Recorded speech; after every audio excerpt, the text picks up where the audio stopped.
বিজেপির সভাপতির আসনে বসে অভিষেক দেবরায়কে আনুষ্ঠানিকভাবে দায়িত্বভার তুলে দেন ত্রিপুরার মুখ্যমন্ত্রী ডাক্তার মানিক সাহা এবং বিদায়ী প্রদেশ সভাপতি তথা বর্তমান সাংসদ রাজীব ভট্টাচার্য। ত্রিপুরার শাসক দল বিজেপির সাংগঠনিক স্তরে এক নতুন অধ্যায়ের সূচনা হলো। আজ আনুষ্ঠানিকভাবে ত্রিপুরা প্রদেশ বিজেপির নবনির্বাচিত সভাপতি হিসেবে দায়িত্বভার গ্রহণ করলেন অভিষেক দেবরায়। আগরতলার কৃষ্ণনগরস্থিত বিজেপি ত্রিপুরা প্রদেশ কার্যালয়ে এক বর্ণাঢ্য অনুষ্ঠানের মাধ্যমে তার হাতে এই গুরুত্বপূর্ণ দায়িত্ব তুলে দেওয়া হয়। শুক্রবার ত্রিপুরা প্রদেশ বিজেপির দলীয় কার্যালয়ে আয়োজিত এক বিশেষ অনুষ্ঠানে নতুন সভাপতি অভিষেক দেবরায়কে উত্তরীয় ও ফুলের তোড়া দিয়ে বরণ করে নেন দলের শীর্ষ নেতৃত্ব। এরপর তাকে সভাপতির আসনে বসিয়ে আনুষ্ঠানিকভাবে দায়িত্বভার তুলে দেন ত্রিপুরার মুখ্যমন্ত্রী ডাক্তার মানিক সাহা এবং বিদায়ী প্রদেশ সভাপতি তথা বর্তমান রাজ্যসভার সাংসদ রাজীব ভট্টাচার্য। ত্রিপুরা থেকে বিক্রম কর্মকারের রিপোর্ট, বিগ নিউজ বাংলা।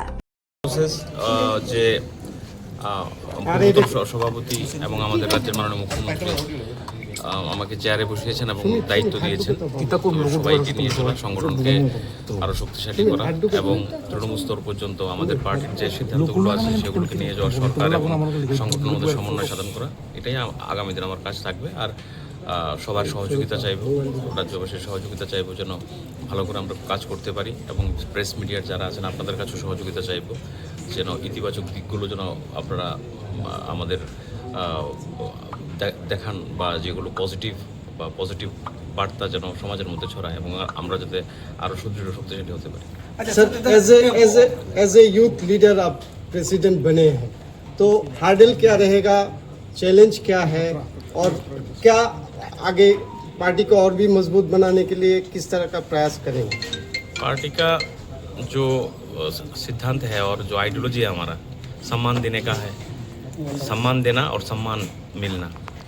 तो जितने भी हमारे सीनियर कार्यकर्ता है, लाखों कार्यकर्ता के बलिदान से ये पार्टी बना है, तो जो सीनियर हैं उनको सम्मान देना, जो उम्र से छोटे हैं उनको गले में लगा के चलना, सबको लेके चलना। हार्डल्स तो मुझे कुछ मतलब दिखाई नहीं देता है, कुछ हार्डल्स है। हम लोग जो जैसे करते हैं पार्टी में सुबह से रात तक तो ऐसे ही काम करते हैं। ये थोड़ा बड़े और थोड़ा स्पेक्ट्रम से होगा। काम तो वही है, लोगों के पास रहना, लोगों से जुड़ना, हर वर्ग को जोड़ के मेन स्ट्रीम में लाना और हमारा जो पार्टी का मूल सिद्धांत है नेशन फर्स्ट और सेल्फ लास्ट, ये जो धारणा है, ये जो चिंता है और ये जो आइडियोलॉजी है एकदम नीचे लेके जाना और समाज परिवर्तन के माध्यम से पार्टी को शक्तिशाली बनाना। স্যার, দলীয় কর্মীদের উদ্দেশ্যে কি বার্তা দেবেন? দলীয় কর্মীদের উদ্দেশ্যে তো একটাই বার্তা থাকবে, সবাই পার্টির জন্য নিবেদিত প্রাণ হয়ে সবাইকে কাজ করতে হবে। যুবক যারা আছে তাদের আরও ঝাঁপিয়ে পড়তে হবে এবং আমাদের যারা প্রবীণ আছে তাদেরকে সম্মান জানানোর মাধ্যমে তাদেরকে সঙ্গে নিয়ে আমাদের চলতে হবে। সংগঠনের কোনো বিষয়টাকে চ্যালেঞ্জ হিসেবে দেখছেন কিনা, বা যদি দেখে থাকেন মোকাবেলাটা কীভাবে করবেন? এই মুহূর্তে তো আমি দেখছি না, মাত্র হলাম। আপনাদের কাছ থেকে সহযোগিতা চাইব, সমর্থন চাইব। মাত্র আমি দায়িত্ব নিলাম, দেখবো কি আছে সেগুলো নিয়ে। এই মুহূর্তে তো কিছু দেখা গেছে প্রচুর পরিমাণে অনেক জায়গার ভিতরে মন্ডল স্তরীয় কিছু বিক্ষোভ আছে, অনেক মন্ডলের সাথে নেত্রীরা বা নেতাদের যোগাযোগটা খুব ক্ষেপে আছে সবাই। তো সেই বিষয়টা আপনারা কিভাবে মেনটেন করবেন? এরকম বিষয় না, ভারতীয় জনতা পার্টিতে আমরা সবাই আমরা একটি পরিবার। আর এটা তো আমাদের অন্য পার্টির মতো না যে ক্ষমতার জন্য বসা বা সমাজ পরিবর্তনের জন্য আমাদের পার্টি এবং অন্তিম ব্যক্তির পার্টি টেনিউর থাকে 3 বছর। অন্য পার্টিতে এরকম নাই যে 3 বছর আপনার প্রত্যেকটা পদের 3 বছর টেনিউর থাকে, প্রশাসনিক পদ বাদে। তো এখানে সবাইকে নিয়ে চলা এবং এই ধরনের কোনো বিষয় আছে বলে আমার তো জানা নেই। আর যদি এরকম কোনো জায়গায় কোনো বিষয় থেকে থাকে সেগুলোকে মিনিমাইজ করে কীভাবে চলা যাবে সেটাই আমরা নজর দেব। না, দেখুন, গতকালও আমি বলেছি, আপনারা সবাই জানেন যে আমাদের নতুন সভাপতি আজকে এখানে কার্যভার গ্রহণ করেছেন। ওনার উদ্দেশ্যে আজকে এলাম, গতকাল এখানে এসেছিলাম, সবাই সম্বর্ধনা দিয়েছি। আমাদের রাষ্ট্রীয় অধ্যক্ষ নবীনজির যে 4 জায়গার মধ্যে স্টেট প্রেসিডেন্ট উনি ঘোষণা করেছেন। তো সেই উপলক্ষে আমরা ত্রিপুরাতে যে নতুন প্রেসিডেন্ট হয়েছে, সবাই জানেন আমাদের মাননীয়